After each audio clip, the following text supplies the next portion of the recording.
Hi everyone, thank you for joining me today. My name's Mark. If you don't know me, I'm a fluid artist here in England. And for those of you that have been following my journey for the last couple of years, welcome back and thank you for all of your support. Okay, so today I'm going to go big. I'm going to go 40 inches by 20 inches, similar to this size behind me. And it's going to be a design similar to this, but using all blues and maybe a touch of gold. So my idea is to create some movement and some shadow within a piece like this. Not have too much negative space, but allow those paints to just flow up and down the canvas so your eye is taken in all different directions. I'm really happy to be doing a larger canvas, and I'm excited that you can join me along the way. So, let's see what we can create.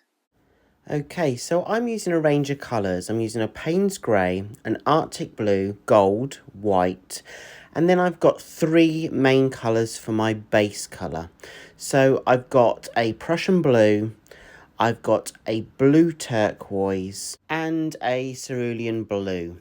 And they're going to be my base colours. So I've mixed just paint and water. So there's no other additives in any of these mixtures, 1 part paint to 1 part water. Please don't forget to subscribe to my channel and like the video if you enjoy what you see. It really helps me grow as an artist and reach more people if they're interested in art.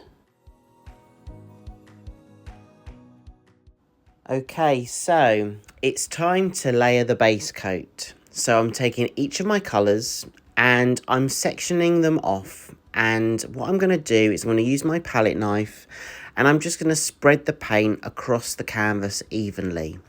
Now, I've chosen 3 different colours because that's going to help me create the depth in this piece. So I said right at the beginning, I'm not really looking for a lot of negative space. But what I am going to do is I'm going to blow all those colours that you've seen, and they're listed in the description below, over the top of this, but in different directions. So having these colours as the base colour almost acts as like a shadow and helps with that depth and that movement.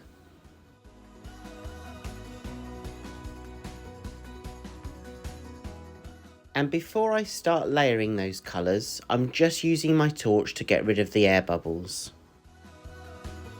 So I'm going to use my white colour to almost do like a squiggle just down the middle in really the shape of an M. And that's going to be my guideline. When I do these kind of pours, I always like to have a bit of direction and a bit of guidance on where I'm going to layer my colours. So I always start with a colour like white where I can use it as a guide. So I'm using that white line now just all the way down the canvas to layer all the colours on top, and then I will blow out from the centre. So I'm going to take each colour in turn and layer them on top of each other. Remember, I always say this and you'll be like, yeah Mark, you've said this already, but just take your time. There's no need to rush. And this is my kind of escapism, as you know. This is my art therapy, and I love fluid art and I just escape in that moment, and I'm sure you do too. So when you're doing your pieces, don't feel like there's any rush. When you see one of my videos, I've edited it down to a smaller amount of time. So what you see isn't the full time that I may take to create a piece, because I don't want you to get bored basically by watching every single minute of what I'm creating. But what I do want to do is emphasize that when you're creating for yourself, just don't rush. Take your time and enjoy every moment that you're in. Feel that paint as it hits the canvas. Really look at those colours. And when you start blowing out, just look at the movement and the piece that you're creating. So that's my advice for today's video. Just take your time and enjoy being in the moment.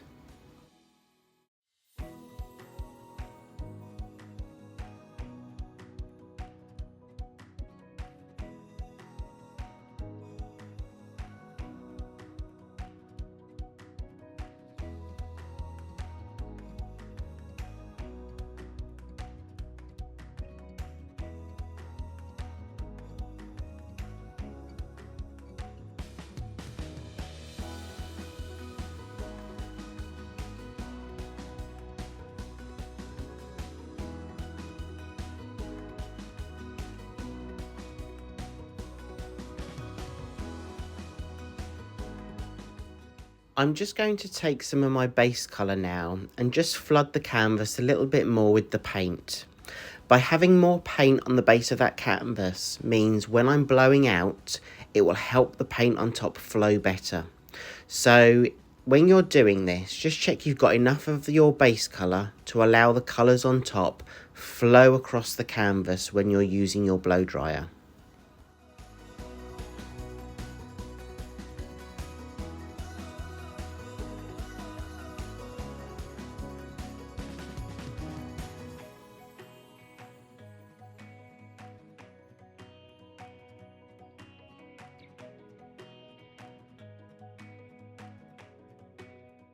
So let me show you the design that I've created on top by layering each colour on top of each colour. That's the kind of design that I'm going for. And there's enough paint there for me to be able to blow it out all the way across the canvas, have limited negative space, and literally utilise those colours on top. I'm just going to blow those colours all into one now. And what I'm going to do is I will leave you with showing you how I blow the piece out. And when I do that, just notice that I start from one end and I work my way to the other. And I find that a good approach for me because it really helps me assess the composition and the overall design as I start doing a piece.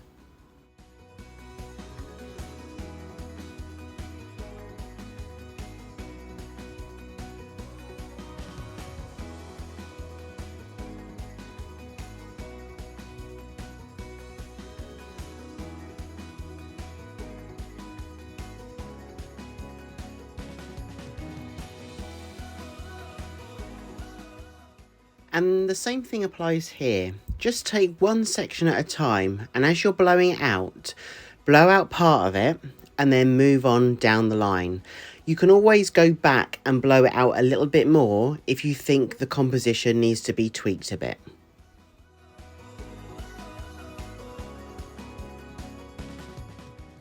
I just love how the paint flows across the canvas, and those colours that I've chosen as my colour palette work really well together, and that really helps with those shadows. And having those base colours as well really works well in contrast with the colours that are blown on top.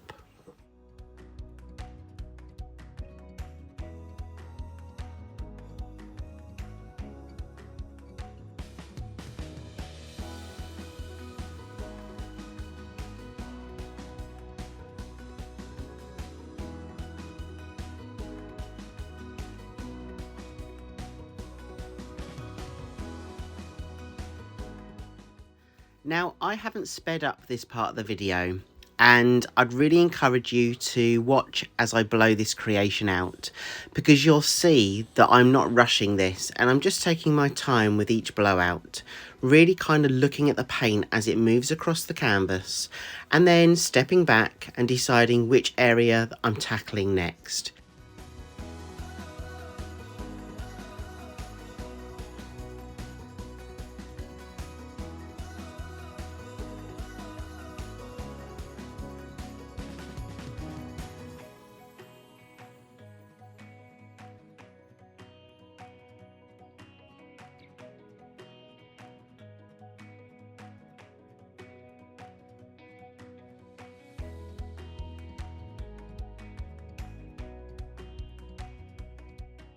My blow dryer is on a cool setting and on the lowest setting possible. I've put in the description box below the details of the hairdryer that I use, but I always blow out on a cool setting and on the slowest setting possible.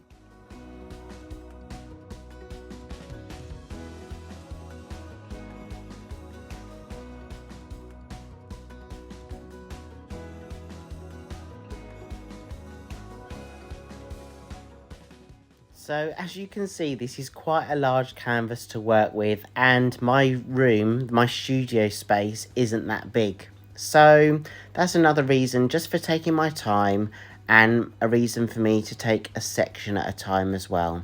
It just helps me move around the canvas slowly, and it also helps me really look at that design on top. Really look at how those colours are flowing and really look at that overall composition of such a large piece.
So as I've blown out the most part of this piece, it then allows me to go back over some pieces and blow out further. I'm really looking at the overall design, so I'm taking some of that paint further over those edges, and where there might be a bit of a block of colour, I'm just kind of feathering that out and fanning that out by blowing the paint across itself again. So this is the point where I really look at the piece. I have some steps that I kind of step up on as well. When I'm doing a large piece, I like to see the view from above. So it also helps me really look at that composition.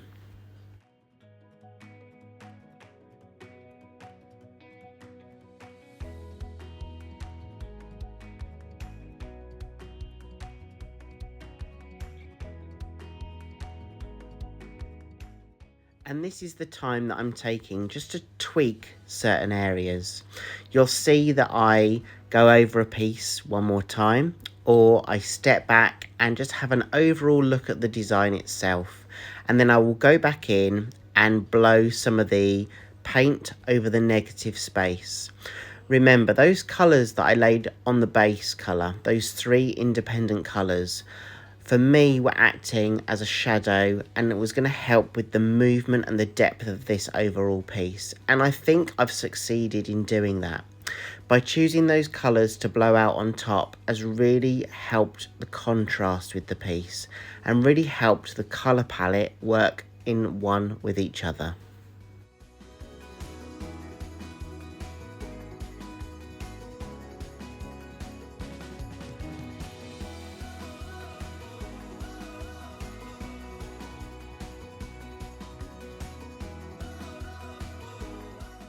Okay, it's time to take you in for a closer look at the wet version and to show you some of those details and just see how that white and that gold have infused with those other colours, the blues and the Payne's grey, to create this design. I really love it. I've got to be honest, it's probably one of my favourite pieces. I do love blue anyway. Blue is a great colour for me to work with. But just by creating different base colours has given that depth and that movement. So I'm going to try all this again, maybe with a different colour palette this time. But yeah, I'm really happy with how this turned out.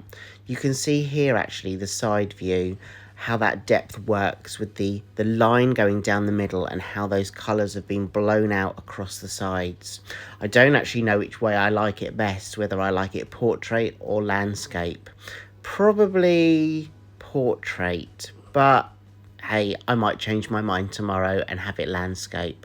But yeah, so that's the close-up version. I will take you in once it's all dry to show you how it looks. And because of the colours that I've used, I'm not really expecting the colour tones to change that much. I think as it dries, it will dry pretty much as you see it here.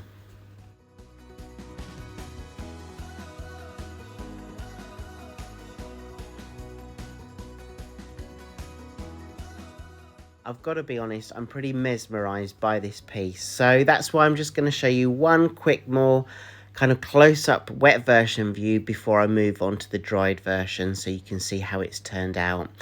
Yeah, what way up would you have it? Would you have it landscape or would you go for portrait? I'd love to know what you think. So let me know in the comments below. How would you hang this piece if you owned it? And remember, if you like what you see, please don't forget to subscribe.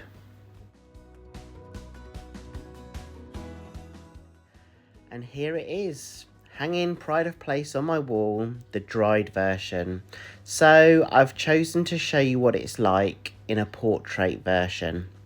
I also like how it hangs when it's landscape as well.